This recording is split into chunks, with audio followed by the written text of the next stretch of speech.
And now, it's time for another Dice Tower review with Tom Vasel. Hey everybody, I'm Tom Vasel, and today we're taking a look at a game from Cranial Creations called Pakal, or Pakal. I'm not actually sure the pronunciation of it, but this is a game in which you have a little slide puzzle type device, and you're trying to do something with that slide puzzle faster than everyone else. You say, Tom, you've already talked about this. You're right. This is the third game this year with this exact mechanism. But this one does do something different than the other two did. So let me show you.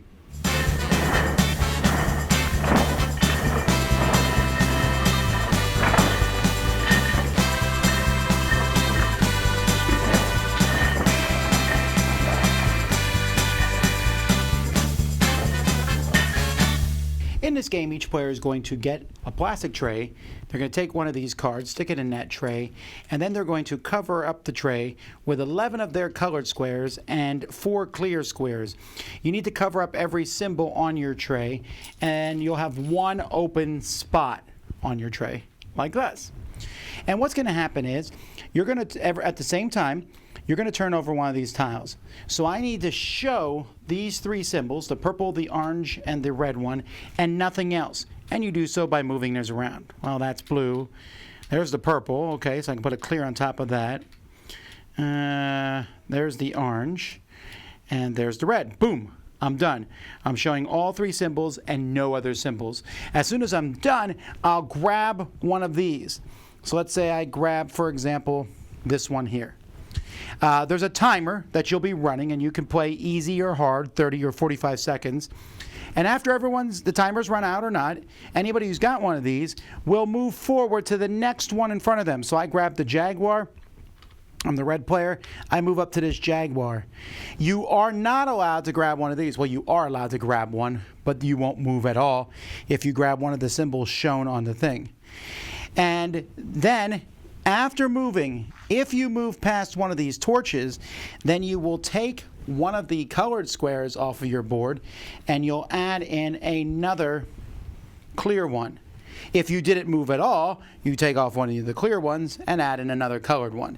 So the game will get easier or harder for you. The more clear ones, the more you'll have to move things around to cover these up. That's pretty much it. You're just going to keep going. The tile that you grab will determine how far you move. So if I'm here and take the blue tile, I'm only going to go 1. But if I take the red tile, if I could take it, I'll move all the way up here. As soon as someone moves onto the spot where there's lava, that's the final round of the game. And whoever's the farthest, closest to the temple, is the winner. Component-wise, these are a little cheap plastic, but it doesn't really matter. The cards, they're double-sided, and there's 4 of them. And then it's pretty easy. You just add in the color squares, and you'll just throw them in here to start the game off. And once you're playing the game itself, they're not that difficult to move around.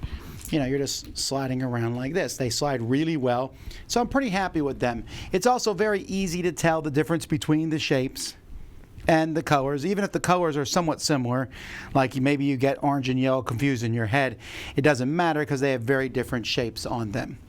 There is an app for this game according to the rules, but that app does not exist. I cannot find it, and all it is a timer. So you could just use someone's phone at the table as a timer. So the game is about sliding stuff around, right? But this game has a few things up on the other 2 that came out earlier this year, in that, first of all, the pieces that you have are going to change. This game kind of changes difficulty, and I really like that aspect of it. You know, with this kind of game, as with any of these games, if someone's faster than everybody else, they're going to do better. Now, this game gets around that by showing you 3 symbols. Everyone has those 3 symbols in different spots, and it may just be that I'm closer than you, even if you're faster. So I might have a slight edge there. But if you have more and more clear ones being at it because you're getting ahead of me, I have a chance to catch up. So that's one thing I like. It has a nice little catch-up mechanism, makes it tougher as you get better at it, and that's reasonable. Secondly, then it has those movement tiles. You grab a tile. Tiles are going to be different for different people. I grab that one. Oh, no, it's one of the 3 colors I just did. What's left? And that's neat. Now, I do wish the app was available, I suppose, but it's just a timer, so who cares?